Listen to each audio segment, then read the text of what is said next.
সোমবার সাত সকালে রেলে কেটে এক ব্যক্তির মৃতদেহ ঘিরে চাঞ্চল্য ছড়ায় পুরাতন মালদার মুচিয়া গ্রাম পঞ্চায়েতের নেমুয়া রেলঘন্টি এলাকায়। জানা গিয়েছে সোমবার সকালে এলাকাবাসীরা নামুয়া এলাকায় রেল লাইনের ধারে যাওয়ার সময় হঠাৎ সকালবেলা এক ব্যক্তিকে রেল লাইনের ধারে ক্ষতবিক্ষত মৃত অবস্থায় পড়ে থাকতে দেখেন। এই খবর জানাজানি হতে এলাকায় জোর চাঞ্চল্য ছড়ায়।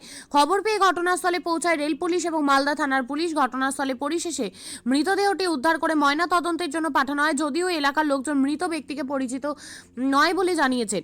পুলিশ সূত্রে জানা গেছে এখনো পর্যন্ত ওই মৃত ব্যক্তির নাম পরিচয় পাওয়া যায়নি। তবে কি কারণে রেলে কাটা পড়ে মৃত্যু হলো তা খতিয়ে দেখে তদন্ত নেমেছে পুলিশ। একটা লোক একটা গামছা চপ্পল চাদর সে রেল লাইনে গলা দিয়ে পড়ে আছে। ও, কোথাকার লোক তা আমি জানি না বাবা, কখন কেটেছেন তা দেখিনি আমরা। কোন জায়গা এটা?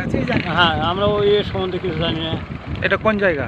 এটা হচ্ছে নিমুয়া ঘন্টি। কি আপনার নাম? আমার নাম কৃষ্ণনাথ সরকার।